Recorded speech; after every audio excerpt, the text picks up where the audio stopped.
like to be respectful of you and everyone else's time and space, especially because there's just so much going on in Of the course. paranormal world with all that. Believe me, I'm suffering from dyslexia. A name goes in one ear and out the other. And I need to record as many things as I can, so that I can go back on, because the amount of times my wife tells me things, and of course, I should be listening. Yeah. I hear that. Oh, all right. Diving right in. Okay. So you, in an interview, I believe it said in 2013, stated that you thought ultraviolet light was harmful to spirits. Yes. So I would love to know what your theory is on that, because I've literally gone through and kind of broken it down in the science and have been testing this theory for almost as long as you've had the theory as well. I started ghost hunting. Yeah. Well, certainly from my perspective. You still there?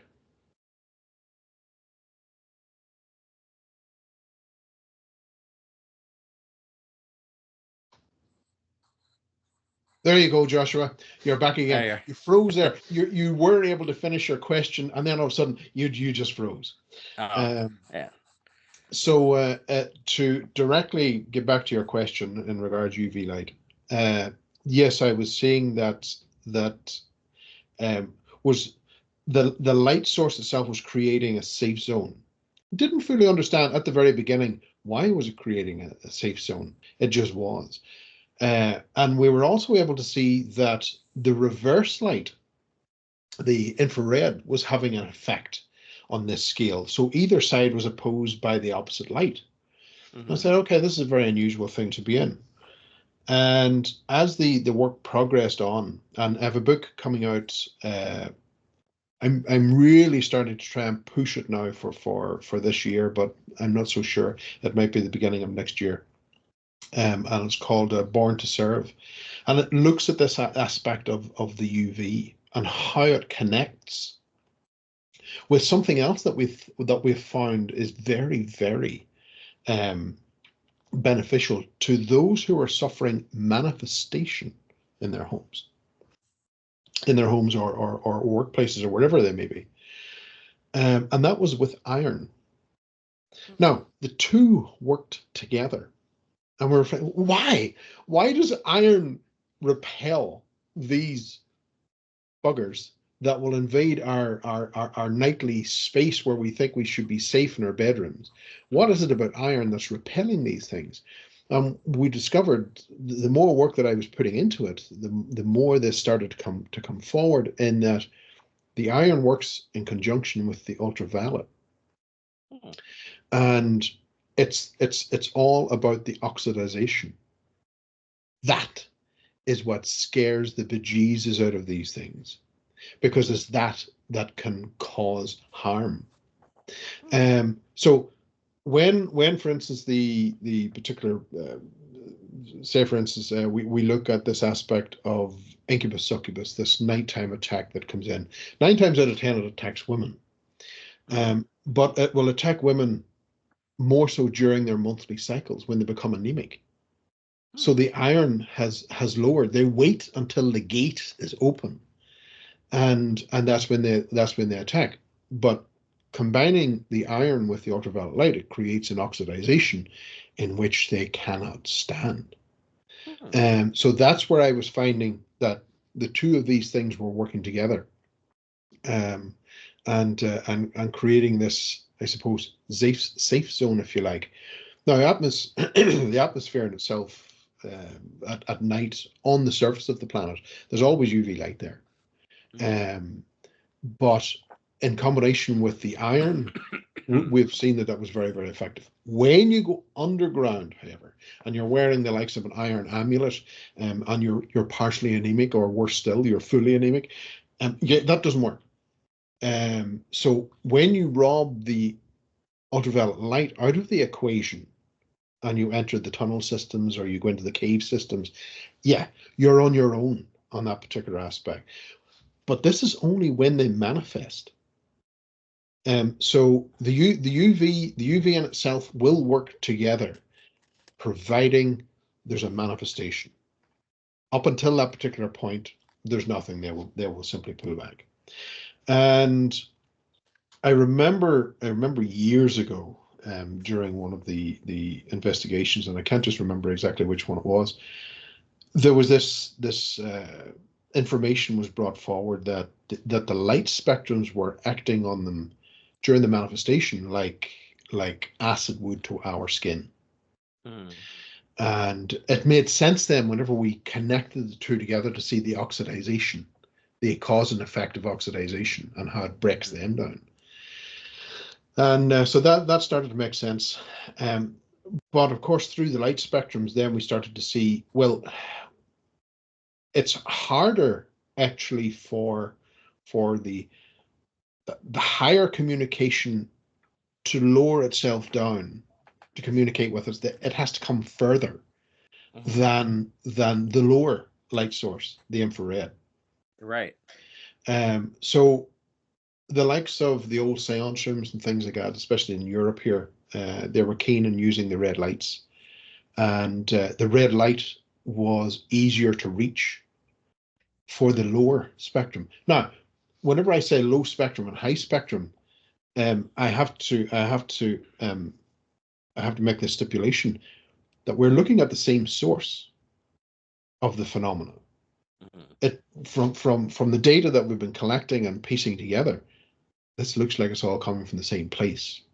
Right. And we've got these interactions and masks and interpretations of what we think it is. Strip that away, it looks like we're dealing with the same blasted thing. Whether it be good, whether it be bad, whether it be anything at all, um, it's coming from the same source. So the way it interacts with the light spectrums and things like that, um, is a unique opportunity to witness this.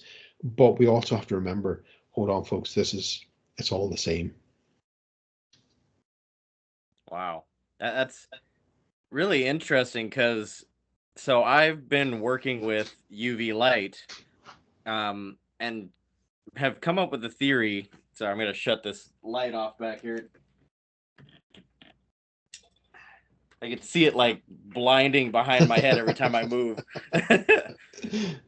So I've been working with this theory that UV light is harmful to spirits, and I use a black light on investigations to Yes. test it. So Mm, if I've had like someone scratched, I would turn on like everybody would have black lights, and I'd be like, all right, let's turn all the lights on. And it seemed like it felt like there was like a thickness in the air. Everything got really heavy. All of a sudden, it was that like walk through water motion kind of deal. And then when mhm, we shut the lights off, it all dissipated. mhm, So I started looking at the science behind this, and I said, well, UV light, is harmful to us. It's harmful to our skin. mm, So what's to say it's not harmful to spirit? yeah. So I started looking into what would make that work. And basically, my theory is if a spirit is a bubble of EMF radiation, and they're just free floating, which according to science doesn't happen, but it makes complete sense when you really look at it. Yes. If that's what they are, and you expose EMF radiation bubbles to blacklight, it Mhm, goes through the process of ionization, and it's ion or deionizing. So it yeah. deionizes that field and basically strips it of energy. Yes. So this explains why we have more activity at night. This explains my friend's theory because he ghost hunts for a living. He does it 200 and some odd nights of the week Mhm, or the mm, year. And he did a full moon study and realized that a new moon has more activity than a full moon when you're mm, outside walking around. yeah.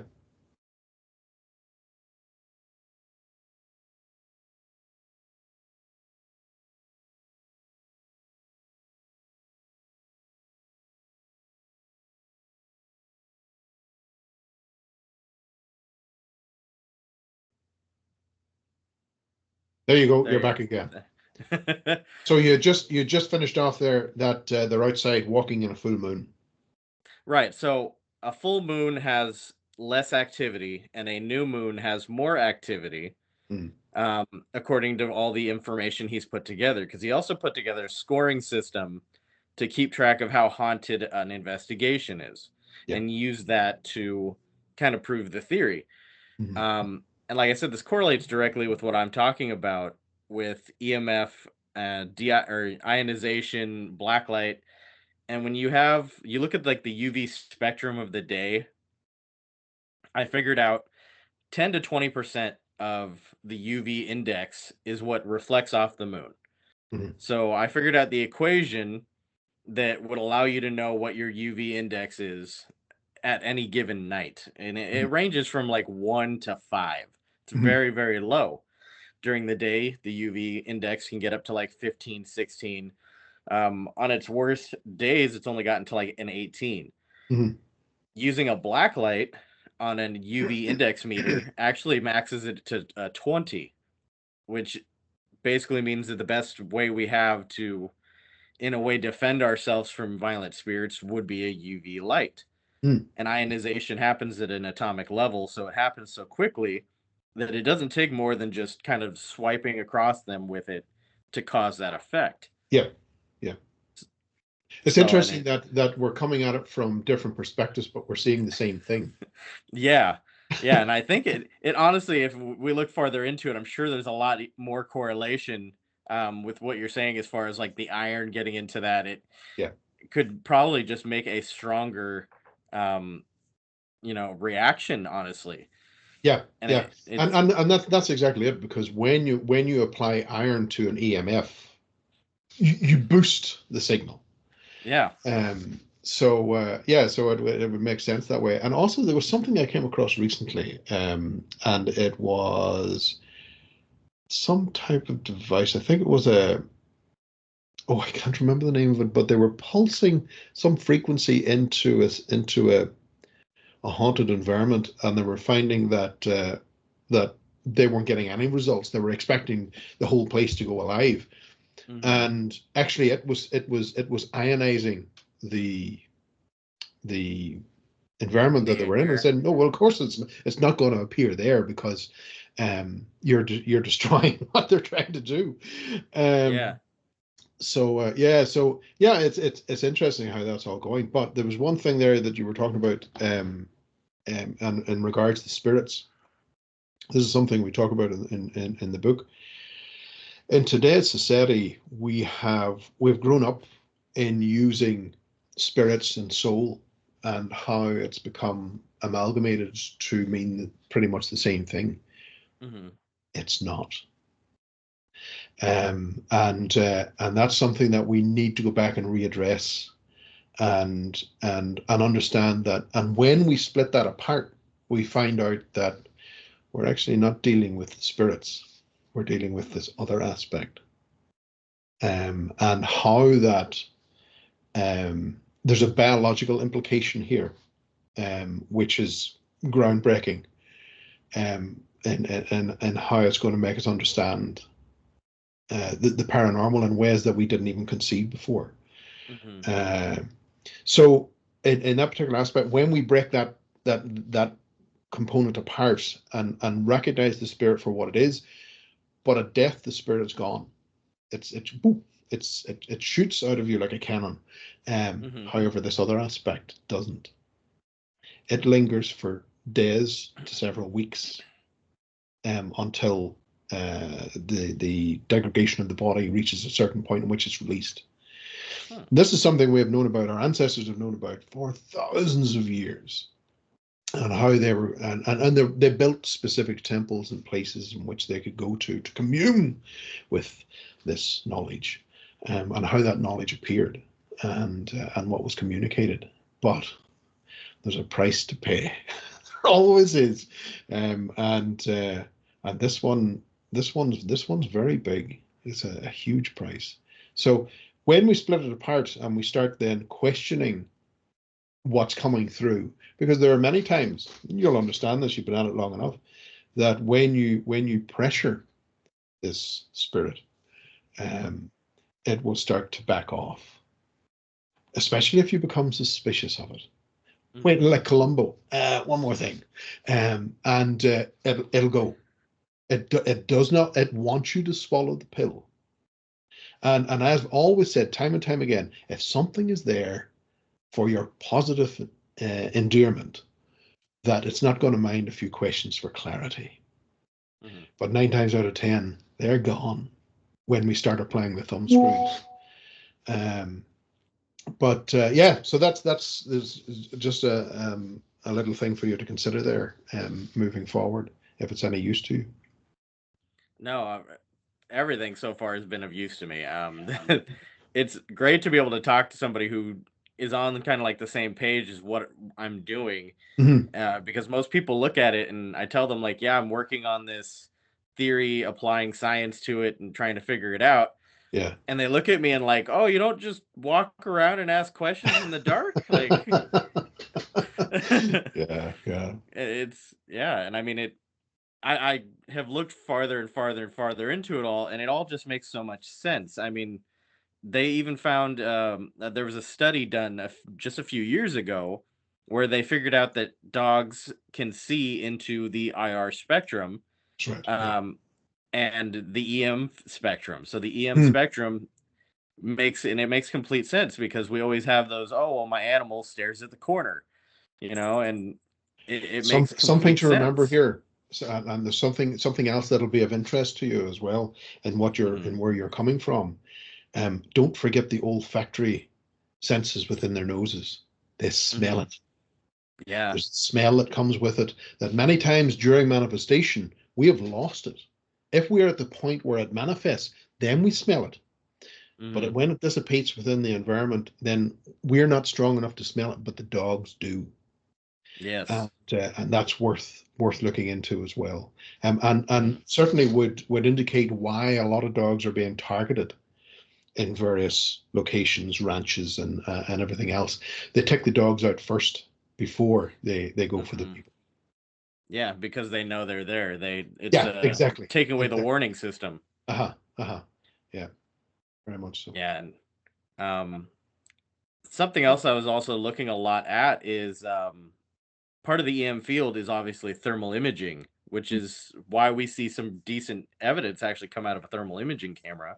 Mm, But none of them are you. Obviously, it's not as fun to look at, so you don't see anybody walking around yeah. filming an entire investigation in thermal.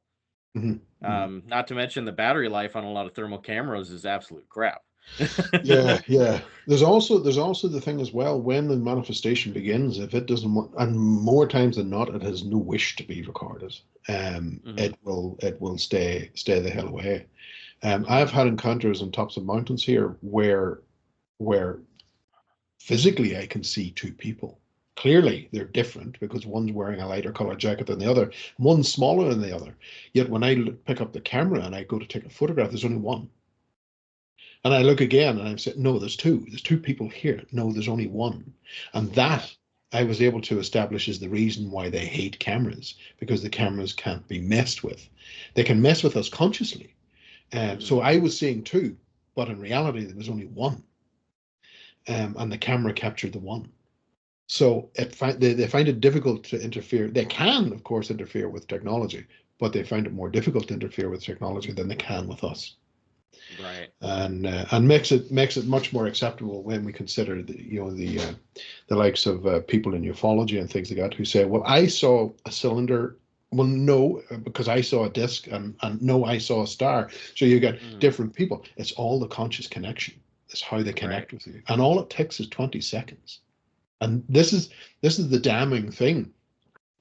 When we have these encounters, whether it be with spirit, whether it be with jinn or fairy or aliens or whatever the hell it be, we've got 20 seconds. And if we're not listening to our instinct, then that's overridden. And we see that time and time again where the brain pattern will change after 20 seconds, throw you into theta, and that's it, game's over. So if we're not listening to that instinct within the first 20 seconds to determine, is this good for me or is this bad for me? Um, Yeah. then we've lost the game already. Yeah. No, very true. it's really interesting to me the connections we're able to make because I've had similar experiences where you see spirit, you see somebody there, but then you can't record it. Mhm, Um, mhm, and I was just in an investigation this year in Arizona, and I went out to the city of Vulture and it did an investigation there, and mhm. I had nothing but technical problems the entire Oh night. yeah. They Mhm. shut all my cameras off. Yeah. They Yeah. so Yeah, and we I were we were out in Spain there at a location. It was a portal, and we had tracked it down, and exceptionally remote. And physically it was tough to get to, but my God, it really handed us our asses, and we weren't meant to see the things that we saw, uh, but it's part and parcel of how far you're willing to go for it, yeah. and how much you want to challenge it, and I will challenge it. Um, no longer do I say, "Oh, it's great Aunt Betty," and no, it'll get challenged, and we'll see how authentic it is after the challenge. Yeah. Now, what's your theory as far as like because I've obviously with the UV light, I've been working on trying to find somebody that can help me build something that I would call like a UV bomb, something that almost like the Ghostbusters device. They slide it out on the floor, and except instead of it sucking something in, it would just kind of like blow up this Hmm. UV light that would fill the room Hmm. to a point where everybody would probably need glasses for it to even be on. Yeah, Um, well, you can, there is UV light near UV, which is not as damaging. You use it in the black lights in the clubs and stuff like right. that. I found that Hmm. just to be as effective, Okay. because once that's switched on, boom, that's it. It will pull back. And I've even been in a situation where it spat at the light. Hmm. It tried to get that light out as best it could because it was trying to actually to get to a woman who was in the middle of the room, and Mm. it couldn't get to her. It couldn't manifest to get to her, because it was damaging. So as far as going into the greater UV light and beyond, I don't think we actually need to go that far. Okay. Seeing the results of that continuously in the field, that the black light was, I found, was decent enough. But of course, that's only a short stop. That's only a short gap, or stopgap, sorry, in having to deal with the phenomena. And of course, then we lead ourselves into another situation. And okay, well, I've been researching for 10 years, and this is working. What next? What's your next step? Once you establish, Yeah. okay, there's something here. How do we deal with that? Unlike yourself, who now is understanding, okay, now I'm understanding the breakdowns of this phenomena, and Hmm. looking for its weakness. There are people within the field, as you know, who have not a clue whatsoever what to do, or what signatures there are, that can actually solidify the fact that, yes, you're dealing with something that's not Hmm. psychosis, and everything else that can go into that camp. Right. Now, obviously, through this theory, I've been able to kind of just pinpoint like this is what I think spirit is, or what the entity we're dealing with is compiled of. Mm. Um, what is your thoughts on creating essentially the Ghostbusters trap? The something that would contain an EMF radiation bubble or ghost in this scenario. I don't think it ever will. Um, I know you're using terms such as EMF and things like that. When we start getting down into the fundamental basis of it, that's not necessarily what we're seeing. Um, on the outer fringes of it, yes, we're seeing the same phenomena, but we're Hmm. focusing in slightly more on the biology of this phenomenon. I know that you're saying it's EMF and stuff like that, but we've got other key information that has come forward indicating where this is coming from, Hmm. geographically, where it's coming from. Hmm. It's not coming from another dimension. It's not coming from across the gulf of space. It's here. and we've put a lot of information together to say this is where it's coming from. So that places it in a different environment to what you're saying. And I'm not saying that you're wrong. I could be wrong. It's like everything else. We won't know until we get into the nitty gritty of it. True. But it'll be interesting to see if the river is a trap that is designed to hold that. My take on it is looking at all of the esoteric underpinnings that fills this investigative field. We've been told, like the great I can't remember his name now, from England, Aleister Crowley. He went through all these great practices and everything else, and set up all these protocols, and went through all of that, and safeguards to try and harness this manifestation, and make sure that he was safe, of course, in his little circle, his bubble. And all it did was step out of its bubble, absolutely deranged that he had summoned it, walked across into his and beat the shit out of him.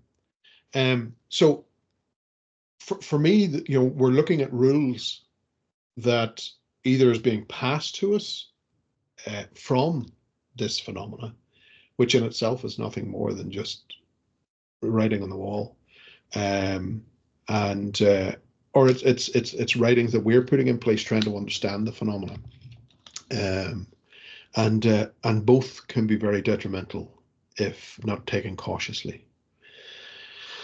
And I see this time and time again, and the likes of the skull experiments that were being conducted in the United Kingdom back in 1985, a fantastic set of experiments that were being done, that where manifestation was appearing, where objects were moving, where objects were manifesting and demanifesting, and entities were appearing on camera. And all of this was going on for 5 years, and I have the diary of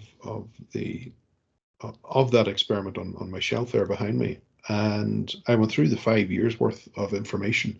And it was interesting seeing at the beginning they were being told beautiful knowledge that's coming from the world of spirits and everything else, that it completely turned on its head by the time we got to year 5. And it was clear that there was a huge level of deception that was involved. And they were told, oh, well, this is it. It's over. We can't communicate anymore. And one of the things that appeared was a blue alien. They called him Blue. And they were told there's no more communication. It's all stopped now.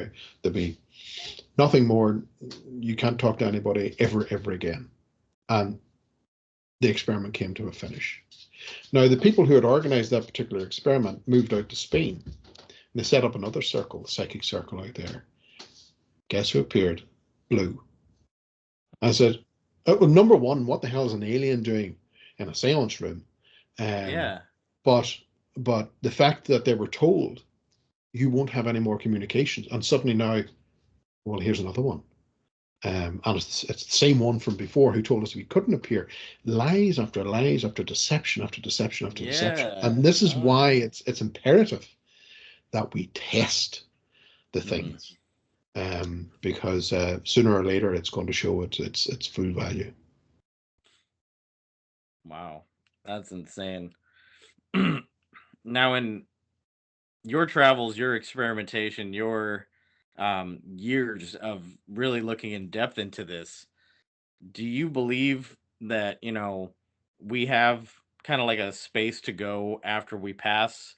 Do we stay kind of in the same area but on a different plane of existence? What do you think really happens in that point? Well, after making this revelation that we needed to separate the soul from the spirit, the soul is not ours, never was. And this raises a very interesting question whenever we start considering symbiotic relationships, and discovering that, well, wait a minute, there are other things living within our bodies that we didn't know was there. And then whenever we consider the whole spirit thing, my um, I suppose my annoyance wasn't with spirit. I have no problem with it. At point of death, it goes and goes wherever it's going. Wherever it's going, I have no idea, because I wasn't this particular publication that we're working on wasn't focused on the spirit. It was focused on this other, and understanding how the psychic abilities manifest and where it's coming from, and the result of it, and everything else.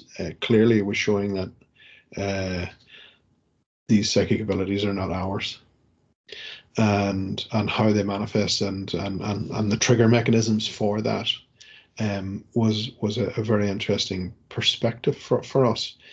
But the idea of spirit going on to somewhere else, that's brilliant. That's wonderful. Again, I don't have a problem with it. It goes somewhere, I don't know where, because I never looked into it. Because again, the spirit I see as something being positive. It's beautiful. It's out there. I leave it alone. What I'm interested in is the one that was causing us harm. And not all always, but there is a certain number that are problematic, and how we identify those, where it goes, how it goes, and everything else, is certainly up for debate. Interesting. Now, the split that you're talking about, does that in theory prove like why we have, ghosts that we end up interacting with, and then you have the whole scenario of like reincarnation where people remember a past life, as they're it's basically like two separate pieces that have divided and done different journeys or different things. Yeah, certainly from my perspective, I'm seeing that everything that we are dealing with is the other. It is not the spirit. We do not communicate with spirit once it's gone. What is left behind is the other, and it's that we're dealing with. Every piece of communication that we have going through is it. The memories that it took from the symbiosis is returned. They can be returned back again, and they'll eventually fade out. Especially with children, around the ages of 4, it tends to dissipate, and they forget, because the process wasn't completed properly. Um, but we live in a world today in which a lot of people are saying, well, it's they feel this and they feel that, and a lot of it, when we strip it back and we look at it at its fundamental basis, we're looking at oppression. 100 years ago, we had already got this titled, but in modern psychiatry, we're not allowed to do that.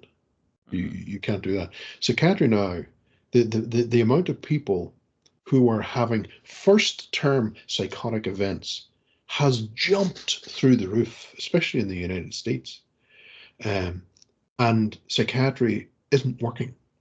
It's not working because they're not identifying the psychosis. The first time psychotic event is the phenomena. And people who are experiencing, and conduct meditation. This is another perfect example of, we're not told of the side effects of meditation. No one has told us that up to 10% of the people who practice normal run-of-the-mill meditation can actually have encounters with phenomena that we know as the paranormal. And it can mess them up completely for months, if not for the rest of their lives. That's 10% of the people that practice, and we're not being told, you need to know the warnings for doing this. Yeah, CE5 is another perfect example. People go out and they'll use laser pens and or flashlights, and they make contact with something above them. That in itself is just a manifestation. They're being fooled. But what it does is open the door to the encounter. And that is the same phenomena. It's just a different interpretation. And when we go back and we strip this back and we look at the way that it interacts with us, forget the appearance that it takes, whether it be a little girl or a dog or an alien or whatever the hell it appears at. If you strip the mask away and look at it from the fundamental basics of how it interacts with us, that's how we track it. We couldn't track this through the ages by using the mask in which we interpret it as, because those masks can change several times in one generation. But when we track it by the phenomena in which it interacts with us, that's how we tracked it back beyond Babylon. That's how we know it's been going on for thousands of years, and we've been playing. Interesting. So, based on kind of your research and things you've done, do you believe that all like paranormal phenomenon is correlated and related? Aliens, spirits, uh, demons, cryptids, like is it all just the same kind of There is a thread that connects them all together. A thread of similar experiences, like Bigfoot encounters, for instance. The people who have encounters after the 20 seconds, Mhm. after the 20 seconds has passed, that can last for the rest of their lives. They'll have encounters in which suddenly they're whacked, they're totally relaxed and led into the situation, led into the encounter, and we find that this also appears within ufology. It also appears within a lot of the metaphysical works, within the paranormal. We find that people are already being switched down. Their reactions are being switched off, Hmm. and it's the same. It's the same keys that are being used. It's just the way that we're interpreting them, whether it be our fault or whether it be the way that it wishes to be interpreted. Many of the times I find that it's the way that it wishes to be interpreted, because on the side of the mountain, as I was telling you about just a while ago, two people appeared on the mountain, but the camera showed me one. They wanted to show me how they wanted me to see it. Hmm. And that's not in reality what was actually there. The problem is that this particular phenomena can impose, once it makes the conscious connection, it can create an environment in which there is nothing there, but it's all in here. It plays out in our consciousness. So we see it, we hear it, we smell it, but it's not there. None of the equipment picks it up because the conscious connection has already been established.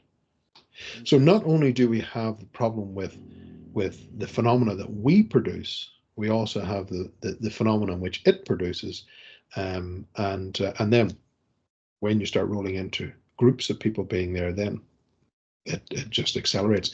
The phenomena wants people there. It wants, and a lot of the times, it will want people to worship it. And we see this time and time again. Bring people, bring people. Not a lot of people, but enough to sustain it. Hmm. And we see this time and time again. There are similar actions right across the world in which this phenomenon manifests and will manifest on, above, or in stone, Hmm. whether it be caves, whether it be rock plateaus, whether it be rock buildings, stone buildings. All of this phenomena, a lot of it will appear above, in, or around stone. And there's a connection to where it comes from. Hmm. So yeah, it has been useful in trying to decipher this and trying to make this next step, because like you can see the grey is getting into the beard there, and both myself and my research colleague Steve Mira, we have concerns that after our episode in Spain, we got our asses handed to us. What do we do with this? Who do we sign this stuff over to? Because looking at the kids that are coming behind, we're not seeing a lot of folks coming into this now, who may learn something from this, and carry that on. Yeah. So we just don't know. We fear for the future there, I suppose, because we need to understand the threat. No, completely understandable. I mean, I know we touched on this a little bit as we were messaging back and forth, and it is concerning because you have all these people that are going straight into it, and all of a sudden I'm a ghost hunter. I run around in the dark and scream Hmm. and yell, and you Hmm. have, for lack of better terminology, it's 1,000 Zach Baggins, Yeah. running around on the Hmm. internet. Hmm. And I completely understand you. I mean, my my colleague and I, Nicholas McGurr, he is creating a paranormal investigators almanac, where we're putting a lot of the scientific stuff into it in Hmm. articles to show people, Hmm. that there's more to all of this than running around in the dark. Like Yeah. it's not just there so you can laugh and be afraid. It's, we're trying to show you the science behind it and what's actually going on so that we Yeah. can continue The to amount of progress time. it. Yeah, the amount of time that I've been to locations, and I've tried the best that I can to be protected. I've brought it home. We can attract it, and these young ones who are coming out for, pardon my English, for shits and giggles, don't understand that you can bring it home, and what do you do once it's home, and in your territory, it's a different ball game then, especially when there's Hmm. kids or others in the house. Yeah. Yeah, that's honestly at least one thing I can say. Like, I've never been able to bring anything home. Nothing has Yeah. ever shown or gone home with me, and Uh-huh. I don't know if it's how I deal with it. Yeah. Um, but obviously I'm not yelling and screaming at it like some of these guys are. So, and I mean, if I walked into your house and I was like, "Hey, motherfucker," Yeah, yeah, yeah, I think I'd go kick your ass too. yeah, So, yeah, yeah, yeah, yeah, absolutely. But yeah, I've came across various different examples of the phenomena in my time, and the likes of the French tunnel systems under Paris and stuff like that, where hmm. I've encountered it, and it's interesting that the Parisians, they've got this sign up: anyone with heart complaints should not come down here. And I'm saying, well, that's a strange thing to have up there, until we had our encounter with the phenomenon and realized it's targeting our hearts. Oh wow. And it's a silent killer. And we think about people who have died in their beds. How many died at the hands of the phenomena? We just certainly don't know, because it Yeah. it leaves no trace behind. We don't know what horrific experience they were going through, Yeah. and none of our people who study the bodies after death, are thinking, of course, in the same line as we are. No, of course. Yeah. Wow. That's a really interesting take on it. I mean, I honestly never thought about it that way. That Yeah. makes it a whole new terrifying experience. But Oh, yeah, so that's that. so what is it you think you're interacting with then if you go to an old barracks and you're looking for we're obviously we're like, oh well, there was the ghost of sergeant this, and the this guy died by canner fire, and like, are we actually talking to those individuals, or is it just some kind of cumulative energy? No, it's the phenomenon itself, that you're communicating with, and again, it can manifest on what it wants it to be, and that can be problematic. The the phenomena can appear pretty much anywhere as anything, and for us here in the old country, we've got these stone mounds that predate the Great Pyramids of Giza, and we've got the phenomena that appears from it, that will make its way onto the landscape, and we see it. We see it with our own eyes, Hmm. and it'll come in all forms. It'll be like people like us in solid state. It'll be people like us, or it can manifest as lights in the sky, um, painting out a grid on the landscape, looking for something we don't know what. Um, but it's I noticed though, um, that the moment that we became suspicious of the phenomena years ago, we said, well, wait a minute, and we started putting the thumb screws on it. That's whenever the phenomena started backing off and got to a point where there was no communication whatsoever. And as, that in itself was a very revealing thing. because the moment that you stop believing that it was Jim Bob who died in the Civil War and only wants a cigarette, the moment that you start to question that mantra that's being delivered to you, you go, well, wait a minute, Jim who? If you're able to give me the name Jim, Jim who?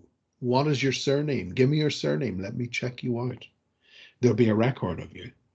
And that's something that needs to be done more.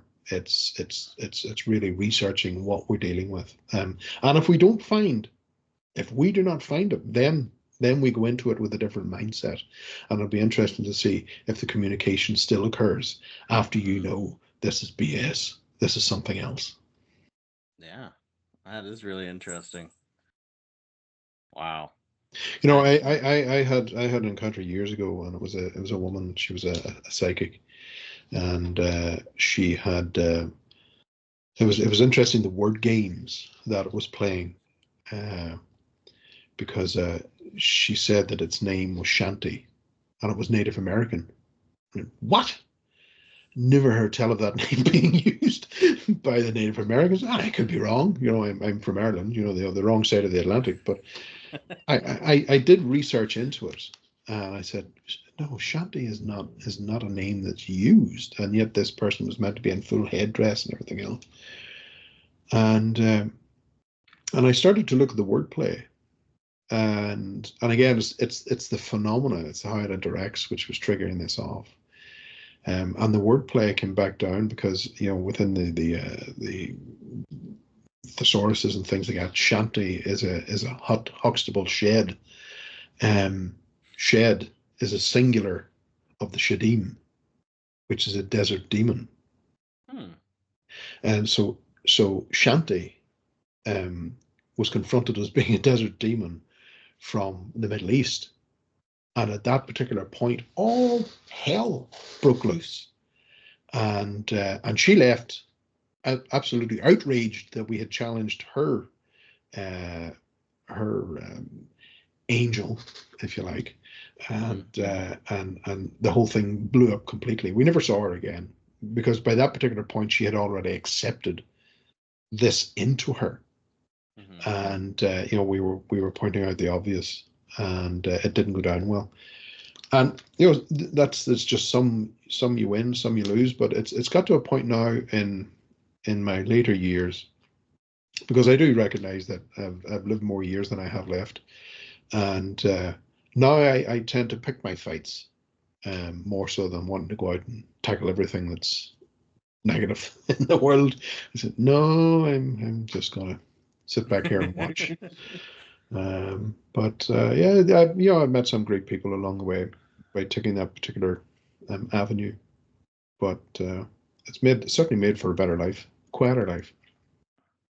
Yeah, totally. I definitely understand that. I have met so many awesome people in the paranormal field in the last 6 months. Mhm. Just and funny enough, just going through social media, I've met all these people through TikTok, Facebook, and when I was researching more and more into doing my article to really break this down and write it all out, and came across that you had had a very similar theory. I was like, oh my god, I'm like, I wonder if I can actually find him and he'll talk to me.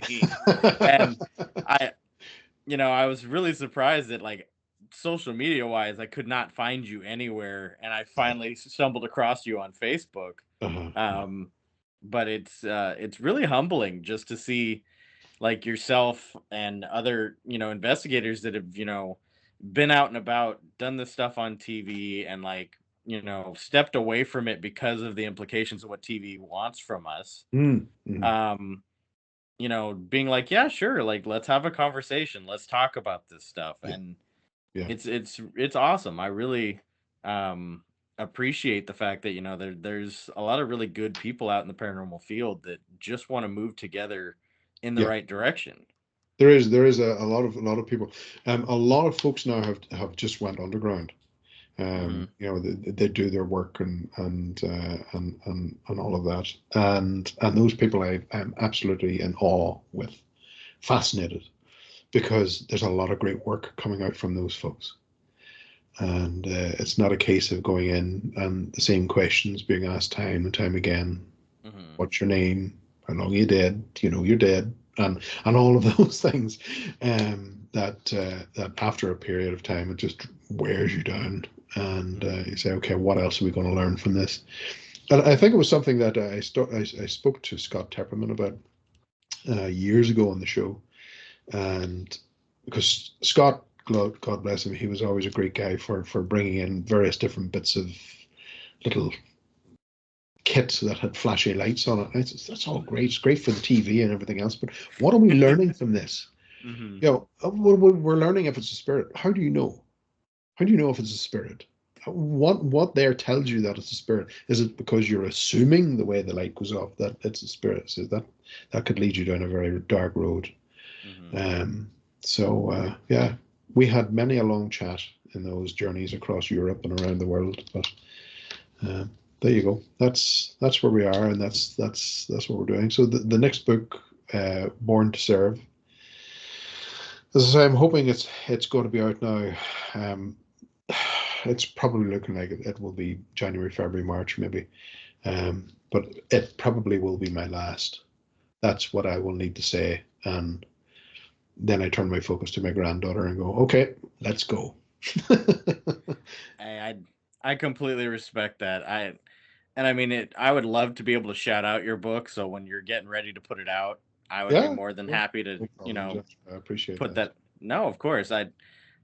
Work you're doing and the things you're doing need to be talked about. It needs to be shown, and people need to understand that that's where the paranormal field should be going. It's Mm, not a pseudoscience. It's an actuality. yeah, There's actual facts to this, and the like you said, we're running out of people yeah, that are yeah, willing to yeah. do it. The problem is that there's powers that be that won't like that particular information. And I'm not going down a conspiratorial route or anything else, but there's there are folks there that won't like what I've got to say. Right. Well, there's always an opposition to every Yeah, theory. yeah. The unfortunate thing is they're the ones with the money. I hear you, man. I didn't. I could be a TikToker with 100,000 followers that gets to live off of his social media, but I Yeah, refuse to. I refuse to yell and scream at the air and pretend that I'm being yeah. hurt. So Uh, I I hear completely you. I get hear you. you. There you go. That's that. uh, well, I thank you so much, Barry. This has been an amazing conversation. Um, I've learned so much in the time that we've talked, and I'll definitely tweak kind of some of the stuff I've been writing about with my article. Mhm. Um, I would love to be able to at least reference the fact that we've spoken in the Yeah, article if it's absolutely. okay Yeah, I with don't you. mind at all. Don't mind at all. So, and then if you're okay with it, I would love to be able to turn this into a podcast episode if you're Yeah, okay with it. yeah, absolutely. Um, I appreciate that. That again, like I said, it's so humbling to be able to talk to you and talk to some of the other people in the field that like I grew up watching on TV and being like, wow, like I want to do what they're doing, Uh-huh. and Uh-huh. it's amazing because I mean I've reached out to all sorts of different people, and the ones that get back to me are the ones that are like they're the ones I want to talk to. They're the ones that are really doing the research, really looking at Yeah, the science behind it, yeah, yeah, yeah. and I look forward to your book. I will definitely be looking for it when it comes out. So, Thank you. Thank you. I appreciate that. oh, I'm assuming you have other books out as well. Oh, I have, yeah. The last one that came out there was The Deceptions of Gods and Men. And that really started to focus a light on what we're communicating with, or what we thought we were communicating with. Mhm. So it addresses that, and certainly Born to Serve is I suppose, part two of the deceptions of gods and men. And well, we'll see how it goes. See how it goes. But thanks anyway, Joshua. I really appreciated the conversation. It's refreshing to meet people on the same level. Yes, yes, very much so. And no, I'll keep in touch. I'll definitely I'll let you know how the almanac is moving forward, and I'll Uh, definitely be looking for your book.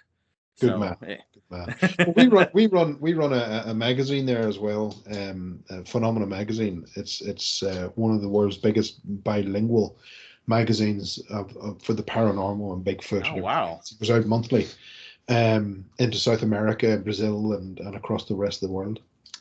So whenever you have the book out, let me know. We'll do a piece on it and see what we can do for you. that's awesome. I definitely will let you know, and I'll make sure to kind of like I'll look up your books. I'll link it all into here and make sure that people look you up because this, like I said, we need to get more people on this thread, on this thought process, Yeah. so that we can't let this die. We can't let this turn into a social media trend that people It has go happened. out doing. It has happened many times. Over our generations. It's come in tides, and then we forget, and then we learn it again, and then we forget. And Hmm. it seems to coincide with these damn resets that they keep talking about, and we see the information disappear, and then it resurfaces again, along with the Hmm. phenomena in a new Hmm. mask. But anyway, look at it. That's neither here nor there. Joshua, it's been a pleasure to speaking to you, You and too, Barry. we shall keep in touch. You take Yes, care. sir. You too, All right, sir. man. Thank you. Bye. Bye.